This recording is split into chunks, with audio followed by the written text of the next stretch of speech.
Hello बच्चों, हम लोग बेटा अर्थमेटिक का लेवल 1 पढ़ रहे हैं और आज हम लोग लेवल 1 में अपने 8वें टॉपिक प्रॉफिट एंड लॉस के पार्ट 2 पर चर्चा करने वाले हैं। आप सभी बच्चों ने पार्ट 1 के वीडियो में हमसे बेसिक के क्वेश्चन जो मैंने आपको बताए थे वो आपको समझ लिए होंगे आप लोगों ने, और मैं कहूंगा कि आप उन सभी प्रश्नों को बहुत अच्छे तरीके से तैयार कर लीजिएगा। और जिन बच्चों ने पार्ट 1 का वीडियो नहीं देखा है तो उनको पहले मैं ये बोलूंगा कि वो पार्ट 1 का वीडियो देखें, तब उनको पार्ट 2 का वीडियो अच्छी तरीके से समझ में आएगा। ठीक है बच्चों?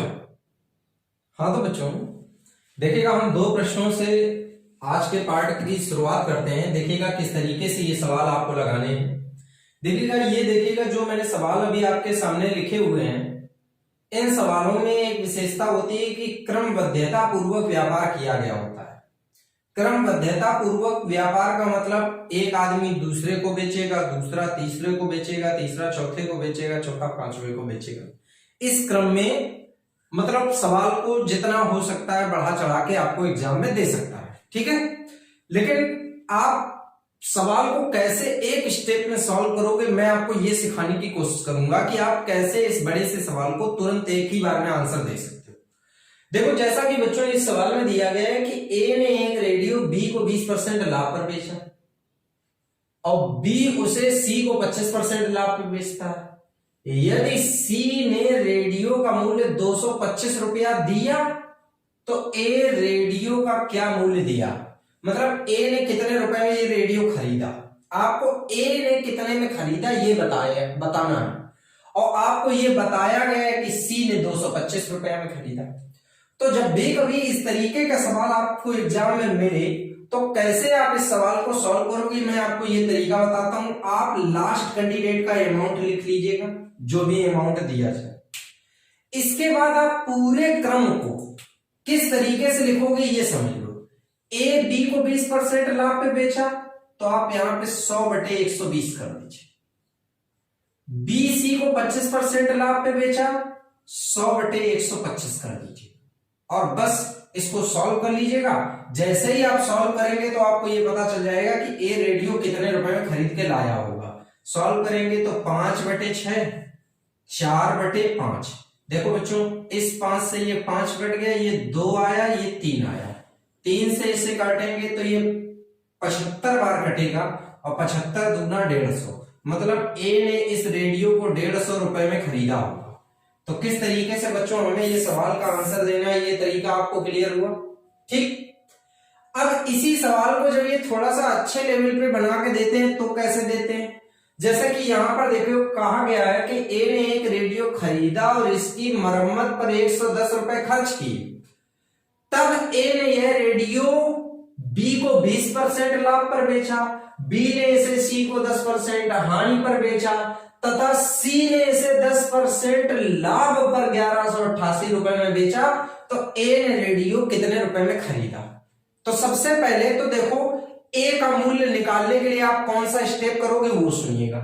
सबसे पहले बच्चों आप यहां पे 1188 रुपए को लिखेंगे, फिर पूरा क्रम लिखेंगे। 10% शुरू में 20% का लाभ है तो लिखेंगे बच्चों 100/120, फिर 10% की हानि है तो 100/90, फिर इसके बाद बेटा 10% का लाभ है तो बेटा यहां पे 100/110। इस तरीके से स्टेप लिखिए बेटा। अब यहां पे 0 0 ये 100 कट गया, और जो कट सकता है उसे काट लो। यहां पे इसे 5 और 6 भी लिख सकते हो। ठीक, अब जो जितना सिंप्लीफाई हो सकता है उसको करेंगे हम लोग। यहां पर देखिए, सबसे पहले तो इससे 11 से काटो तो 11 एकम 11, 0 11 8 88। ठीक, फिर 9 से अगर हम काटें तो 9 एकम 9, 9 दूनी 18, फिर 6 से काटो 6 दूनी 12। अब यहां पर देखिएगा जब सॉल्व करेंगे तो जैसे ही यहां पर सॉल्व करेंगे तो 2 पंचे 10 और गुणा कितना है 100, मतलब 1000 रुपए। बच्चों यहां पे गौर करिएगा, 1000 रुपए आपका आया। लेकिन अगर आपने जल्दबाजी में आंसर दे दिया तो आंसर तुरंत बच्चों गलत हो जाएगा। गलत क्यों हो जाएगा, जरा गौर करो। ए ने जब रेडियो खरीदा तो इसकी मरम्मत पे भी 110 रुपए लगाए, तो कहने का मतलब जितने रुपए का रेडियो ए लाया उसमें से 110 रुपए जब खर्चा किए होंगे तब ये रेडियो की कीमत बनी होगी 1000 रुपए। ठीक है बच्चों, इसका मतलब ए ने जब रेडियो खरीदा तो उस समय कीमत कितनी होगी, 1000 माइनस 110। जैसे ही आप यहां पर घटाएंगे तो आंसर आएगा 890 रुपए। इसका मतलब ए ने इस रेडियो को कितने रुपए में खरीदा था, 890 रुपए में।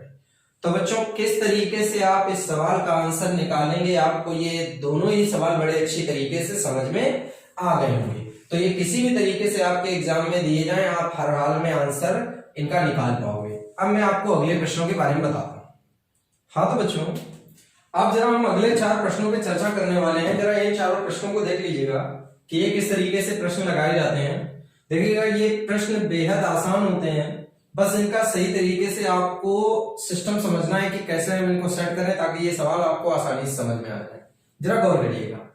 अब मैं आपको जितने भी प्रश्न बता रहा हूं उनमें एमआरपी का जिक्र भी होगा, तो जरा एमआरपी का जिक्र जब होता है तो कैसे सवाल लगाए जाते हैं ये जरा समझ लीजिए।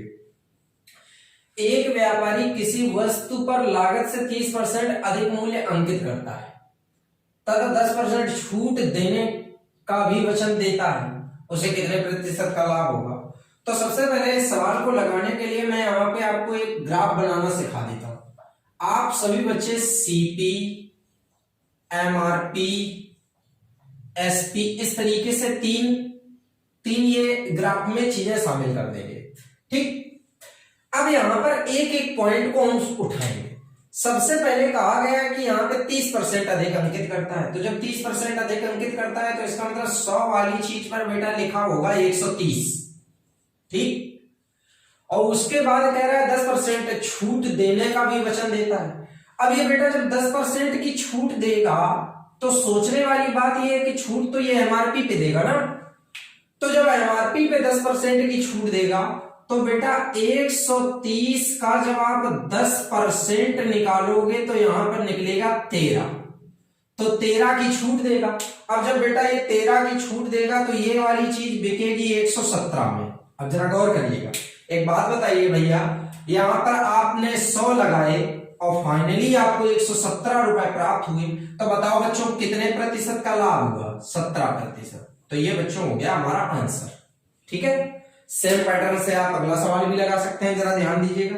यहां पे भी 3 चीजें आप देखेंगे, सीपी, एमआरपी और एसपी, ठीक।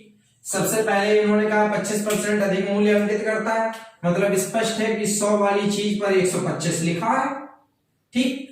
इसके बाद 5% का बट्टा देता है। 5% का बट्टा मतलब छूट। अगर 5% की बच्चों छूट देगा तो वो किस पर देगा, आपके 125 पर। तो बेटा देखो, आप जब 125 का 5% निकालोगे तो आपका निकलेगा 6.25, मतलब 6.25 की छूट होगी। तो जब बेटा 6.25 की छूट होगी तो जैसे ही आप यहां पे घटाएंगे तो आपका बच्चों हो जाएगा 118.75। अब जरा गौर करिएगा बच्चों, यहां पर 100 वाली चीज आप 118.75 में बेच रहे हो, तो जब बच्चों आप 118.75 में बेच रहे हो तो आपको कितना लाभ है, 18.75% का यहां पर बच्चों क्या होगा, लाभ। तो किस तरीके से बेटा ये सवाल आपके एग्जाम में लगाए जाएंगे, ये बात आपको बहुत अच्छी तरीके से समझ में आ गई होगी, ठीक है बच्चों। अब देखिएगा, सेम पैटर्न से ये भी प्रश्न लगेंगे, लेकिन ये थोड़े से अलग है। क्या अलग है वो अभी आपको समझ में आएगा, जरा गौर करिए। सबसे पहले वही तीनों चीजें यहां पे भी लिखनी है, सीपी, एमआरपी और एसपी, ठीक।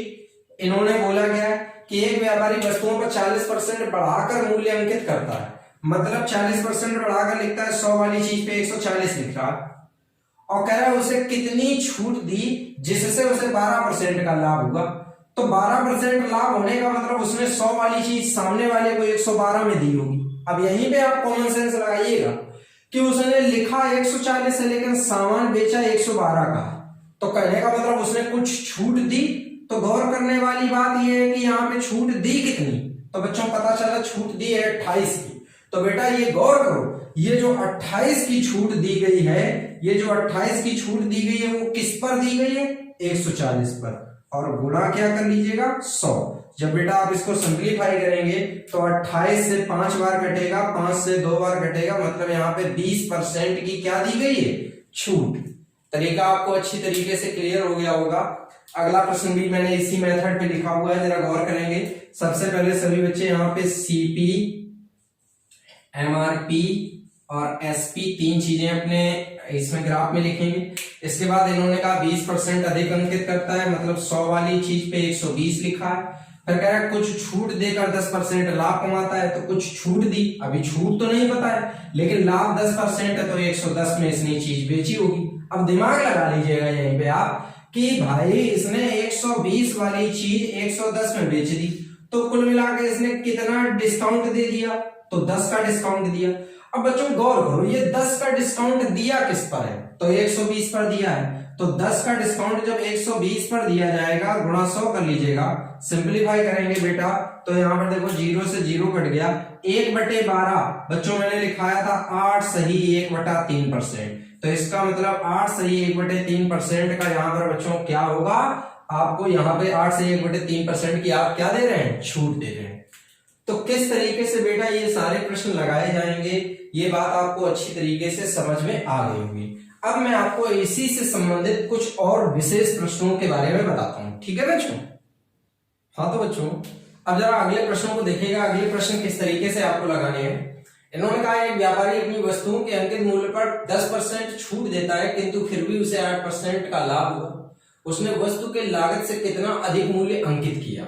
ठीक, दूसरी तरफ यह सवाल दिया गया है कि एक दुकानदार अंकित मूल्य पर 25% छूट देने की बात कहता है और 20% का लाभ भी कमाता है। यदि वह वस्तु को अंकित मूल्य पर बेचे तो कितना लाभ कमाएगा। बेटा ये दोनों प्रश्न का अंतिम स्टेटमेंट या प्रश्न पूछने का तरीका भले ही एक हो, लेकिन दोनों बातों का एक ही मतलब है। इसमें भी एमआरपी जानना चाहता है और इसमें भी एमआरपी ही जानना चाहता है।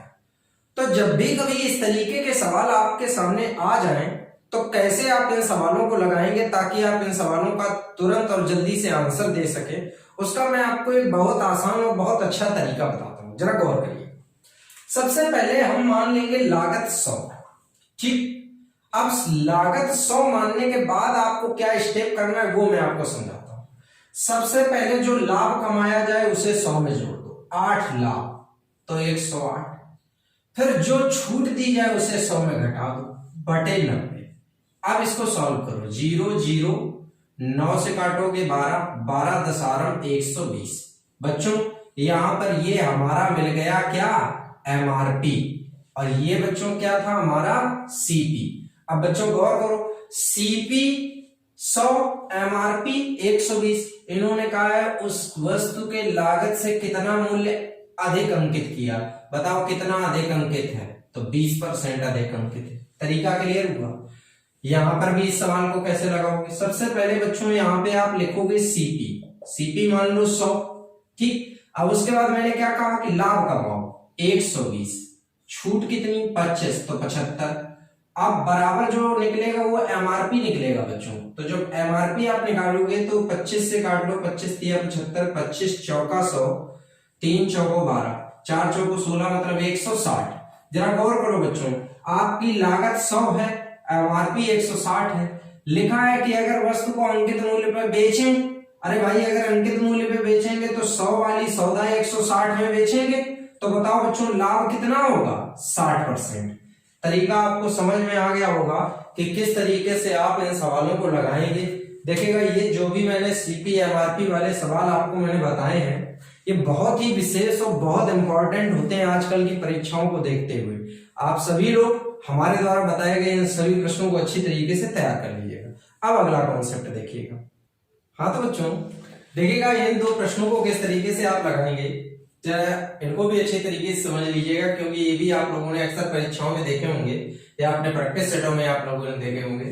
लिखा है एक बेईमान दुकानदार वस्तुओं को क्रय मूल्य पर बेचने की बात करता है, किंतु 1 केजी के स्थान पर 900 ग्राम का बाट उपयोग करता है, उसे कितने प्रतिशत का लाभ होगा। बताने के लिए अगर मैं ट्रिकी विधि से बताऊंगा तुरंत सॉल्व हो जाएगा, लेकिन थोड़ा समझ लीजिएगा तो आपके लिए लाभदायक होगा। थोड़ा दिमाग लगाइए आप लोग। दुकानदार कह रहा है कि मैं वस्तुओं को क्रय मूल्य पर ही दे दूंगा। क्रय मूल्य पर देने का मतलब ये होता है कि जितने रुपए की मैं कोई चीज खरीदूंगा उतने की ही आपको दे दूंगा। ठीक, सपोज करो थोड़ी देर के लिए मान लो 1 केजी में 1000 ग्राम होते हैं, 1 केजी में 1000 ग्राम होते हैं। तो मान लो 1000 ग्राम सौदा जो है वो 1000 रुपए की है। थोड़ी देर के लिए हमने मान लिया कि 1000 ग्राम वस्तु मतलब 1 किलो वस्तु 1000 रुपए की है। ठीक, तो ये बताइएगा वो आपको अगर 1 किलो 1000 की बेचेगा तो वस्तु को क्रय मूल्य पर बेच देगा कि नहीं बेच देगा? भाई उसने भी 1000 रुपए की 1 किलो खरीदी और आपको भी 1000 रुपए में 1 किलो दे दी। ठीक, लेकिन वो कर क्या रहा है, 1 किलो की जगह पे केवल 900 ग्राम का बाट लगाया। तो दिमाग लगाओ, जब वो 900 ग्राम का बाट लगाएगा तो सोचने वाली बात तो ये है कि उसने सिर्फ आपको 900 ग्राम सामान दिया। अब बच्चों आप कॉमन सेंस से एक बात सोच सकते हो कि अगर 1000 ग्राम 1000 रुपए की सौदा बनती है तो 900 ग्राम 900 रुपए की सौदा बनेगी। अब दिमाग लगाओ, आपसे उसने लिए कितने हैं 1000 और आपको सौदा कितने की थी 900 रुपए की, तो उसने लाभ कमा लिया। बताओ बच्चों कितना लाभ कमाया, 100 का लाभ कमाया। 100 का लाभ कितने पर कमाया, 900 पे कमाया, क्योंकि दुकानदार के पास से तो केवल 900 रुपए की ही सौदा गई है। तो 100 का लाभ 900 पे हुआ गुणा 100। सॉल्व करेंगे 0 से 0 सॉल्व हो जाएगा और इसको जब आप सिंप्लीफाई करके निकालेंगे तो आंसर आएगा बच्चों यहाँ पर 11 सही 1/9% का लाभ। तो किस तरीके से इस सवाल को लगाएंगे ये बात आपको अच्छी तरीके से समझ में आ गई होगी। ठीक, अब जरा अगला प्रश्न देखो। अगले प्रश्न में तो दुकानदार कुछ ज्यादा ही बुद्धिमान है। जरा उसकी स्थिति देखिए। एक बेईमान दुकानदार वस्तुओं को 10% हानि पर देने की बात कहता है, ठीक, किंतु 800 ग्राम का बाट उपयोग करता है। ये दुकानदार क्या करता है, जरा दिमाग लगाइए फिर से।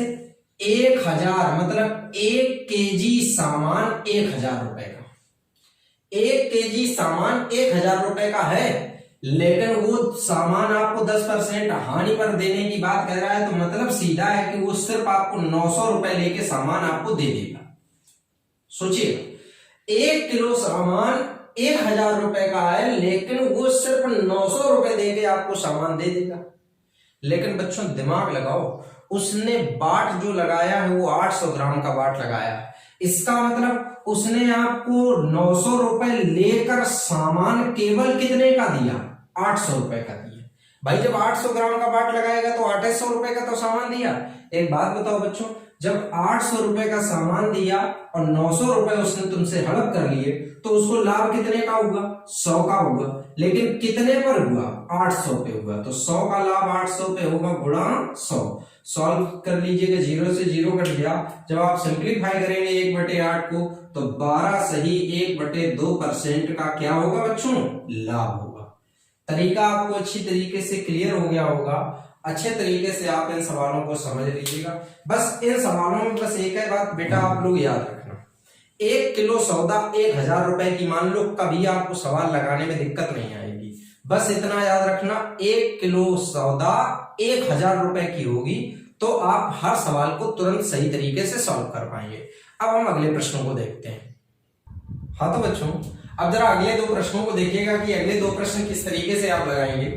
लिखा है, ये सवाल तो मैंने आपको सेम पिछले पैटर्न पे दिया हुआ है, जरा गौर करिएगा। पहले मैं आपको फिर से वही बात बोलूंगा कि आप 1 किलो वस्तु की कीमत 1000 रुपए मानिएगा।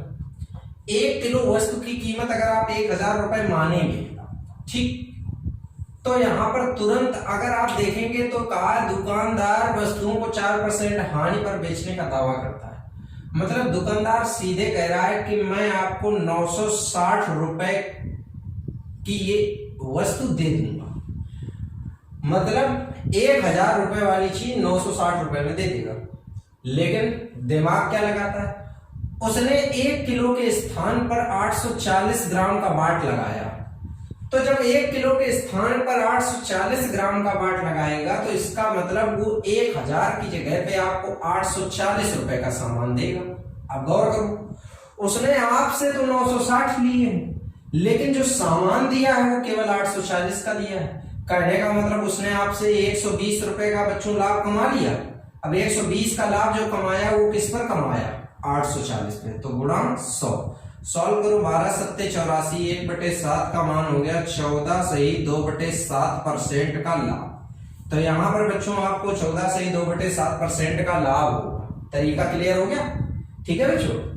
अब देखिएगा बेटा अगला प्रश्न किस तरीके से आप लगाएंगे। देखिएगा इस प्रश्न में जो ये अगला प्रश्न मैंने आपको दिया हुआ है, इसमें आपसे अभी तक सभी में आपको बाट के बारे में बताता था कि इस बाट का उपयोग किया या किसी बाट का उपयोग किया, लेकिन इस प्रश्न में देखो आपसे पूछा गया है कि किस बाट का उपयोग किया। एक बेईमान दुकानदार वस्तुओं को क्रय मूल्य पर बेचता है, फिर भी उसे 25% का लाभ होता है। उसने 1 किलो के स्थान पर किस बाट का प्रयोग किया। तो जब भी कभी आपको ऐसा सवाल लगाने के लिए आ जाए तो आप कैसे लगाओगे जरा समझिए। हम जो बाट का वजन जानना चाहते हैं वो x ले लो, ठीक, जो लाभ हुआ है उसका गुणा कर दो 125, ठीक, बराबर 1000 गुणा 100। सॉल्व कर लीजिएगा, तुरंत बाट का वजन आएगा। तो 125 से जब काटोगे 25 पंचे 125, 25 चौका 100, 5 8 40, 8 इंटू 100 मतलब x की वैल्यू 800। तो इसका मतलब ये स्पष्ट हो गया कि उसने 1 किलो की जगह पे 800 ग्राम के बाट का उपयोग किया। तो जब भी, अच्छा इतना याद रखना, हमेशा ये स्टेप आपका सेम रहेगा। जब भी कभी ऐसा सवाल दिया जाए कि क्रय मूल्य पे बेचने की बात करता है और आपसे बाट का वजन पूछा जाए तो ये स्टेप सेम रहेगा, इसको हमेशा याद रखें। तो इस तरीके से आप इन दोनों सवालों को लगाएंगे, अच्छी तरीके से दोनों सवालों को समझ लीजिएगा, नोट कर लीजिएगा। अब मैं आपको अगले प्रश्नों के बारे में बताता हूँ। हाँ तो बच्चों अब जरा अगले प्रश्नों को देखिएगा। अगले प्रश्न किस तरीके से आप लगाएंगे जरा देखिएगा। आपसे कह रहे हैं रुपए 1 की 12 मतलब 1 रुपए की 12 की दर से टॉफी बेचने पर 20% की हानि होती है। 20% लाभ कमाने के लिए 1 रुपए की कितनी टॉफी बेची जानी चाहिए। और यहाँ पर दिया है कि रबड़ों के मूल्य में रबड़ों को 1 रुपए में 20 के भाव से बेचने पर 4% की हानि होती है। 1 रुपए की कितनी रबड़े बेचे ताकि उसे 20% का लाभ। देखो इस सवाल में एक हिस्सा तो आपसे चलो पूछा गया है, लेकिन एक हिस्सा मैं आपको अपनी मर्जी से बताऊंगा, जरा गौर करिए। जैसा कि यहां पर देखिएगा, कभी भी अगर इस तरीके का आपको सवाल दिया जाए तो आपको एक ही बात याद रखनी है कि दर की उल्टी संख्या होती है। समझने की कोशिश करिए। दर मतलब रेट का उल्टा वस्तुओं की संख्या होती है। अब कैसे आपको समझें जरा देखें। यहां पर शुरू में 20% की हानि होती है, मतलब दर हो गई 80, और बाद में आप 20% लाभ कमाना चाहते हो तो 120। गौर करो, सॉल्व कर लीजिएगा। तो यहाँ पे अगर हम सिंप्लीफाई करेंगे 40 से तो ये 2 बार, ये 3 बार, मतलब दर का अनुपात 2:3, तो वस्तुओं का अनुपात 3:2। जरा गौर करिए, जिस समय हानि होती है तब आप 1 की 12 वस्तुएं बेचते हो तो 3 की वैल्यू हो गई 12। अब अगर 3 की वैल्यू 12 होगी तो यहाँ पर आपको 1 की वैल्यू क्या मिली 4, तो 2 की वैल्यू क्या मिलेगी 4 दूनी 8। इसका मतलब ये आपका आंसर हो गया बच्चों। आपको 1 रुपए की 8 की दर से आप टॉफी बेचने लगो, आपको 20% का लाभ हो जाएगा। लॉजिक क्लियर हुआ होगा। अब उस सवाल को जरा समझ लीजिएगा। यहां पर भी आप सबसे पहले क्या लिखेंगे, दर। आप जब 1 रुपए में 20 के भाव से रबड़ बेचते हो तो 4 की हानि मतलब 96, और आप 20 लाख चाहते हो तो मतलब आप 120 की वैल्यू चाहते हो। तो यहाँ पर 24 से काटो, 24 से 4 बार, 24 से 5 बार, मतलब यहाँ पर आपका बच्चों रेशियो बन गया 5:4। ये जो है आपकी वस्तुएं हैं। अब ये आपकी वस्तुएं हो गई। अब जरा आप यहाँ पर देखेंगे कि आप यहाँ पर रबड़ों को 1 रुपए में 20 के भाव से बेचते हो, तो यहाँ पे बच्चों 5 की वैल्यू क्या हो गई 20। तो जब बच्चों 5 की वैल्यू 20 हो गई तो 1 की वैल्यू कितनी बनी 4, और 1 की वैल्यू 4 बनी तो 4 चौको 16। मतलब अगर आप 1 रुपए की 16 रबड़े बेचोगे तो फिर आपको 20% का बच्चों क्या होगा, लाभ होगा। तो इस तरीके से आप इन सवालों को लगा सकते हो। लेकिन मैं आपको इसमें एक और बात समझाना चाहता हूं। जैसे कई बार ये पूछ देता है कि जैसे बोलता कि 1 रुपए की 12 की दर से टॉफी बेचने पे 20 की हानि होती है, उसने 1 रुपए की कितनी टॉफी खरीदी। मतलब अगर 1 रुपए की कितनी टॉफी खरीदने का जिक्र करता तो आप कैसे आंसर देते, जरा समझिएगा। तब भी यहां पे दर लिखते, पहले लिखते 80, अब खरीदना है तो 100 लिखो। यहां पे अनुपात बना लेते हैं। यहां पे जब आप अनुपात बनाते तो यहां पे बच्चों अनुपात बनता 4:5। तो यहां पर आपकी संख्या का अनुपात बच्चों यहां पे क्या बन जाता 5:4। और इसी तरीके से आप सवाल को आगे कंटिन्यू करके लगा सकते थे। वो बात एक अलग की है कि यहाँ पे हमारी वैल्यू ये, क्योंकि हम अपनी मर्जी से आपको बता रहे हैं इसलिए वैल्यू यहाँ पे ऐसी नहीं है कि 5 से कट सके, लेकिन जब सवाल में पूछा जाएगा तो वैल्यू जरूर आपकी 5 से कट जाएगी। ठीक है बच्चों। वही बात अगर यहाँ पर अगर खरीदने की बात करता तो यही रेशियो आप 96 और 100 के बीच बनाते। तो इस तरीके से अगर आप सवालों को लगाते तो फिर आपके ये सवाल बहुत जल्दी आपके सॉल्व हो जाते। तो जब भी कभी खरीदने की बात करें तो बच्चों याद रखना कि एक तरफ तो आपको जो यहाँ पे जैसे 20 हानि दिया है तो 80 लिखना है, लेकिन दूसरी तरफ आपको क्या लिखना है 100। तो कैसे आप सवालों को लगाएंगे ये आपको हमेशा याद रखना है। ठीक है बच्चों। अब हम आपको अगले प्रश्न के बारे में बताते हैं। हाँ तो बच्चों जरा इन 2 प्रश्नों को देखिएगा कि किस तरीके से ये 2 प्रश्न आप लगाएंगे एग्जाम में। दिया गया है कि एक व्यापारी 10 रुपए में 11 की दर से पेन खरीदता है और इन सब पेन को 11 रुपए में 10 की दर से बेचता है, उसे कितने प्रतिशत का लाभ अथवा हानि होगी। देखिए किस तरीके से आप एग्जाम में इस सवाल को लगाएंगे। बेहद सरल प्रश्न होता है। ठीक, फिर इससे थोड़ा सा अच्छा प्रश्न अगला दिया गया है, जरा गौर करें। सबसे पहले हमेशा यहाँ पर इस टाइप के प्रश्न में ये देखा करो कि वस्तुएं कितनी। तो 11 वस्तुएं खरीदी 10 रुपए की, तो 11 वस्तुएं 10 रुपए की ले आया। फिर इसके बाद जब इन वस्तुओं को बेच रहा है तो 10 वस्तुएं बेच रहा है 11 रुपए की, 10 वस्तुएं बेच रहा है 11 रुपए की। अब इस सवाल को लगाने में एक बात हमेशा आपको ख्याल रखना है कि खरीदे गए वस्तुओं की संख्या और बेचे गए वस्तुओं की संख्या हमेशा बराबर होनी चाहिए, कभी अलग नहीं होनी चाहिए। तो इनको बराबर करने के लिए ऊपर गुणा कर लो 10 से और नीचे गुणा कर लो 11 से। तो जैसे ही इधर 10 का गुणा होगा और इधर 11 का गुणा होगा तो देखो यहाँ पे 100 रुपए आपकी लागत आ गई और 121 रुपए आपकी इनकम आ गई। जरा गौर करो बच्चों, आपने 110 पेन 100 रुपए के खरीदे और 110 पेन 121 रुपए के बेचे। तो बताओ बच्चों यहाँ पे तुम्हें लाभ कितने का हुआ? 21 रुपए का लाभ हुआ। किस पर हुआ? 100 पर। गुणा 100 परसेंट में बदल लीजिएगा तो आंसर आएगा 21% का लाभ। तो किस तरीके से आप इस सवाल को लगाएंगे ये बात आपको समझ में आ गई होगी। ठीक है बच्चों। अब जब प्रश्न थोड़ा सा और अच्छे लेवल पे बनता है तो 3 स्टेप हो जाते हैं, जैसा कि इस प्रश्न में देखिए। कहा गया कि एक व्यापारी 1 रुपए में 2 की दर से कुछ नींबू खरीदता है और इतने ही नींबू 3 रुपए में 4 की दर से खरीदता है तथा इन सबको मिलाकर 2 रुपए में 3 की दर से बेचता है, उसे कितने प्रतिशत का लाभ अथवा हानि होगी। तो सबसे पहले देखिएगा कैसे आप सवाल को लगाएंगे। जरा बच्चों देखिए यहां पर हमें क्या करना है कि सबसे पहले इन्होंने कहा है 1 रुपए में 2, तो 2 नींबू 1 रुपए के आ गए। फिर इतने ही नींबू वो 3 रुपए में 4 खरीदता है तो 4 नींबू खरीदे 3 रुपए के। तो सबसे पहले यहां पर एक बात क्लियर कर लेनी आपको है, वो ये है कि यहां पर देखो इतने ही नींबू खरीदता है, मतलब जितने नींबू ऊपर उतने ही नींबू नीचे। तो दोनों जगह के नींबुओं की संख्या क्या कर लेंगे? बराबर। तो ऊपर गुणा 2 से और यहाँ पे भी गुणा 2 से। जब आप गुणा करेंगे तो जब बच्चों गुणा करने के बाद आपका सवाल बनेगा तो 4 नींबू यहाँ पर आए 2 रुपए के, 4 नींबू यहाँ पे आए 3 रुपए के। तो टोटल 8 नींबू आ गए और टोटल कितने रुपए के नींबू आ गए? 5 रुपए के। अब देखिएगा इसके बाद क्या करता है, वो इन सबको मिलाकर 2 रुपए में 3 की दर से बेचना शुरू करता है। तो जब 2 रुपए में 3 की दर से बच्चों बेचेगा तो ये 3 नींबू बेचेगा 2 रुपए के। इसके बाद आपको क्या करना है, यहाँ पर फिर से वही स्टेटमेंट आपको याद रखना है कि खरीदे गए नींबुओं की संख्या बेचे गए नींबुओं की संख्या के क्या होनी चाहिए? बराबर। तो बराबर करने के लिए बच्चों ऊपर गुणा करेंगे 3 से और नीचे गुणा करेंगे 8 से। तो यहां पर भी गुणा 3 से और यहां पर भी गुणा 8 से। जैसे ही आप सॉल्व करेंगे तो देखेंगे 24 नींबू 15 रुपए के आए और 24 नींबू 16 रुपए के बिके। जरा गौर करिए बच्चों, यहाँ पर आप 15 रुपए बिजनेस में लगाते हो और 16 रुपए आप बिजनेस से कमाते हो। तो बच्चों कितने का लाभ हुआ? 1 का। किस पर हुआ? 15 पर। गुणा 100। 1/15 को जैसे ही आप सॉल्व करोगे 6 सही 2/3% का बच्चों क्या होगा, लाभ।